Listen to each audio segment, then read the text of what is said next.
नमस्कार, स्वागत है आपका। मेरा नाम है विपिन विभाग। हमारे साथ स्टूडियो में मौजूद हैं प्रोफेसर अरुणेश यादव। स्वागत है जी, बहुत बहुत धन्यवाद। अरुणेश जी, इटावा का मामला तूल पकड़ता जा रहा है। बहुत सारे यादव युवक थाने पर पहुंचे हैं, घेराव हुआ है और पुलिस ने कार्रवाई करी है और बहुत लंबी चौड़ी गिरफ्तारियां हुई हैं और नए बच्चों का जीवन बर्बाद हो रहा है।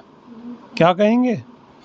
देखो साहब, अब मुझे लग रहा है कि जो ये मामला है, कल जो घटना घटी है वहाँ पे मुद्दे से भटक गए हैं। हमें वो संविधान वाली लाइन पकड़ के रखनी है, जो कानून के दायरे में रह के जो आंदोलन हो सकते हैं। तमाम तरह के आंदोलन शांतिपूर्ण तरीके से होते हैं, तो आंदोलन उसी तरीके से होना चाहिए था। लेकिन कुछ अति उत्साही जो युवक हैं, जो जल्दबाजी में शॉर्टकट तरीके से नेता बनना चाहते हैं, उन लोगों ने इस बेहद संजीदा मुद्दे का राजनीतिक लाभ उठाकर इस बड़ी जो मुहिम थी, जो बहुजनों के खिलाफ ये मनवादी विचारधारा के लोगों ने जो ये षड्यंत्र रचा था, उसकी दिशा को मोड़ दिया है। मामला सीधा सीधा सा था कि इटावा के छोटे गांव में, और ये दिन आप भी जानते हैं, आप भी ग्रामीण पृष्ठभूमि से फसल वसल कट जाती हैं, लोग थोड़ा अपना धर्म कर्म और टाइम पास के लिए कथा भागवत वगैरह करते हैं। और अब थोड़ा सा समय बदल गया है, तो हर जाति हर धर्म के लोग कथावाचक हो रहे हैं, शास्त्री हो रहे हैं, तो इसमें ऐसी कोई बड़ा विषय नहीं था।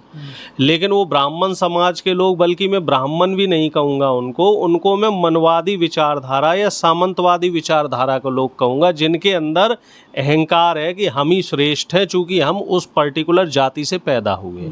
उन लोगों ने पंचायत करी और वो जाति विशेष जो यादव शास्त्री थे, उनके खिलाफ एक षड्यंत्र रचा, उनके साथ मारपीट हुई।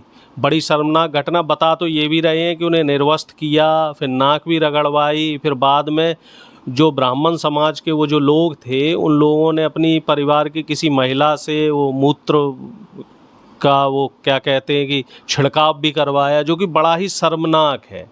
हालांकि इस मामले में आगे बहुत सारी चीज़ें ऐसी निकल के आई, बाद में फिर ये लोग झूठे आरोप भी लगाने लगे कि वो लोग छेड़छाड़ कर रहे थे या फिर उनके जो आधार कार्ड हैं वो भी फर्जी थे। लेकिन तमाम बातों का अगर निचोड़ देखा जाए तो निचोड़ सिर्फ और सिर्फ एक है, और वो निचोड़ ये है कि अगर कोई जाति से यादव है, जाट है, गुर्जर है, माली है, कुशवाहा है, तो वो खेती किस नहीं करेगा? ठीक है, गाय भैंस पालेगा, ये उसका बिजनेस माना जाता है। कोई मोची है तो वो चमड़े का काम करेगा, कोई धोबी है तो वो कपड़े धोने का काम करेगा। तो इस तरीके से जब जातियों के हिसाब से कर्म को आपने धंधा या बिजनेस बता रखा है, तो जब कोई भी व्यक्ति अगर कथावाचन करता है या भगवान का भजन करता है, तो वो भी एक बिजनेस हुआ। लेकिन ये जो मनवादी विचारधारा के लोग हैं, इन लोगों ने उसे बिजनेस ना बना के उसी को धर्म बना दिया। जबकि धर्म क्या होना चाहिए? मानवता, लोगों की सेवा करना, जरूरतमंदों की मदद करना, यही धर्म है ना। हमारे धर्म शास्त्रों में लिखा हुआ है, भगवत गीता में भी लिखा हुआ है कि मानवता से बड़ा कोई धर्म नहीं है। तो क्या ये जो लोग, सो कॉल्ड लोग, जो अपने आप को जातीय रूप से श्रेष्ठ कहते हैं, तो क्या इस तरह की जो इन्होंने हिमाकत और हरकत करी है, तो क्या ये लोग श्रेष्ठ हो गए? क्या हमारा धर्म इस चीज़ की इजाज़त देता है? और इससे भी ज़्यादा शर्म की और दुर्भाग्यजनक बात ये है कि तमाम शंकराचार्य लोग ये कह रहे हैं कि उस गद्दी पे सिर्फ जाति विशेष के लोग ही बैठ सकते हैं। भैया, ऐसा क्यों? 75 साल हो गए देश में संविधान लागू है। क्या जाति के हिसाब से व्यक्ति की योग्यता तय की जाएगी? क्या व्यक्ति जन्म से ही योग्य हो जाएगा? क्या कर्म की प्रधानता नहीं रही है? हम तो भाई भगवत गीता पढ़ने वाले लोग हैं और हमने तो ये माना है, लेकिन ब्राह्मण तो आदमी कर्म से लेकिन ब्राह्मण तो ये कह रहे हैं कि आखिर यादव को जरूरत ही क्या थी? ये नया बिजनेस ढूंढने की जरूरत ही क्या थी? ये तो ब्राह्मणों का काम है, ब्राह्मण ही कथा करते आए हैं और कर रहे हैं, तो उन्हें ये नया काम क्या सूझा?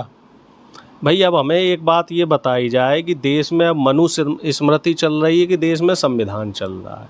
संविधान सबको बराबरी का अधिकार देता है, और ये बाबा साहब, फुले साहब और मान्यवर कांसी राम और जो तमाम हमारे बहुजन नायक हुए, इनके तमाम संघर्ष और अथक प्रयास, इन्होंने अपनी पूरी जिंदगी लगा दी उसमें, तब जाके देश में बराबरी का अधिकार कहने को आया है अभी भी नहीं। इस तरह की घटनाएं आपको रोज मिलेंगी।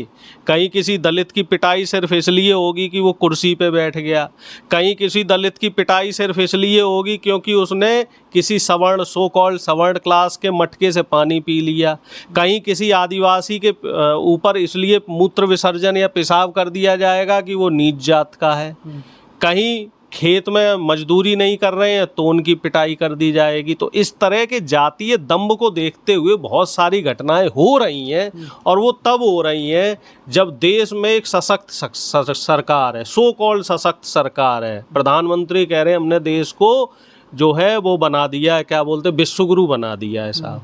लेकिन ये विश्वगुरु किस दिशा में बने हैं? जातिवाद बढ़ाने में विश्वगुरु बने हैं, ऊंच नीच का भेदभाव बनाने में विश्वगुरु बने हैं। आज की तारीख में जो युवा है, हम जब पढ़ते थे तो हमें तो मालूम ही नहीं पड़ता था कि साहब कोई ऐसा जाति भेदभाव होता था। लेकिन अब जो छोटे छोटे बच्चे हैं, 10-10 साल के, 15-15 साल के, 8-8 साल के बच्चे हैं, वो जातीय भेदभाव कर रहे हैं कि भैया तुम ब्राह्मण हो, तुम मुसलमान हो, तुम यादव हो, तुम दलित हो। उनके अंदर ये भावना आ रही है। तो आखिर ये कैसे आ रही है? कहीं ना कहीं उसके जरिए दो हो सकते हैं।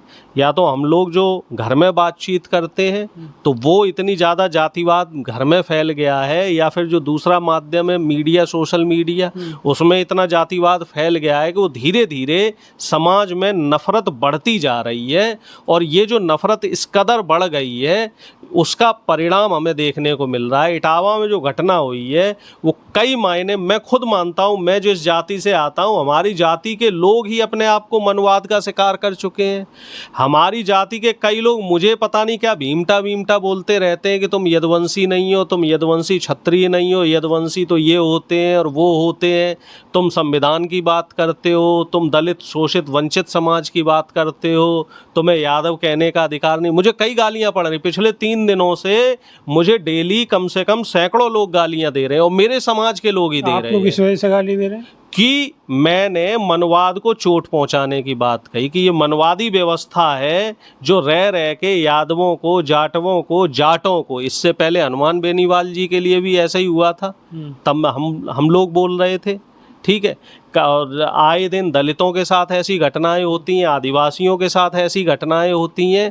तो हम लोग, जब आप बोल रहे थे, अब आपके साथ कोई है और भी कोई कास्ट के लोग हैं? यही तो मैं देख रहा हूँ। अब हम अपने आप को अकेला पा रहे हैं। भाई जाटों के खिलाफ कुछ होता है तो उसमें हमारे जैसे यादव लोग बोलते हैं, दलितों के खिलाफ तो होता है तब बोलते हैं।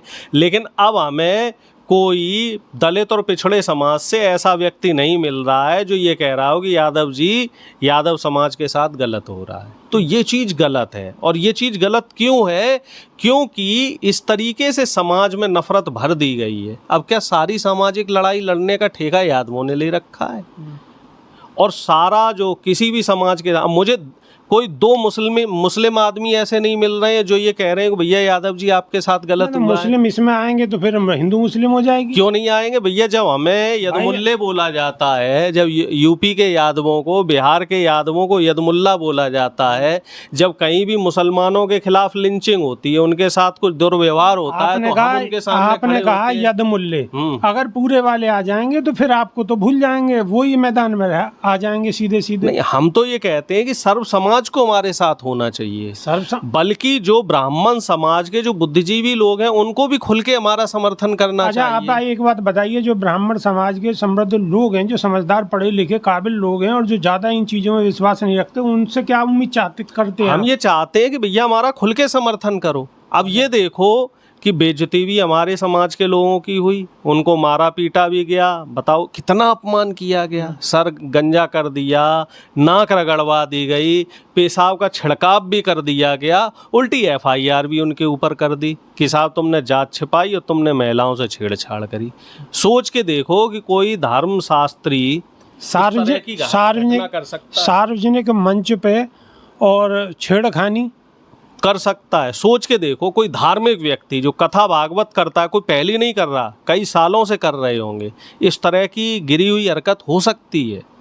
जाति कोई व्यक्ति छुपा सकता है, वो भी गाँव में, गांव जैसी जगह में कोई व्यक्ति अपनी जात छुपा सकता है। चलो बड़े शहर में, मेट्रोपॉलिटन सिटी में हम मान सकते हैं कोई व्यक्ति अपनी जात छुपा लेगा, लेकिन मेरा आह्वान ये है कि जो सर्व समाज है, चाहे वो ब्राह्मण हो, कोई भी हो, जो लोग प्रोग्रेसिव विचारधारा के हैं, उनको इस मुद्दे पे खुल के बोलना चाहिए। सिर्फ अखिलेश यादव ने या तेजस्वी यादव ने इस मामले का ठेका नहीं ले रखा। मैं तो अपने नेताओं से भी कहता हूं कि हमारे जो पार्टी के नेता हैं उनको भी खुल के बोलना चाहिए। आखिर डर किस बात का है? डर किस बात का है भाई? जब कहीं भी समाज में गलत हो रहा है तो गलत को आप गलत कह नहीं सकते हो क्या? और गलत नहीं कह सकते हो इसका मतलब हमारे देश में संविधान कमज़ोर हो गया और मनवाद हावी होता जा रहा है। ये इसका तो साफ संदेश यही है कि अब देश में संविधान सिर्फ दिखाने भर को है।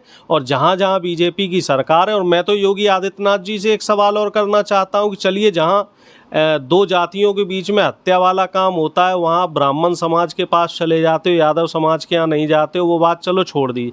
यहाँ तो आपके सामने, आप तो खुद साधु हो और एक साधु का अपमान हुआ है, और साधु की तो कोई जात नहीं होती, साधु तो सबका होता है।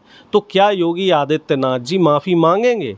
जैसे दिल बड़ा करके मध्य प्रदेश के उस समय जो तत्कालीन मुख्यमंत्री थे शिवराज सिंह चौहान जी, जब एक आदिवासी के साथ एक घटना हुई थी तो उन्होंने माफ़ी मांगी थी।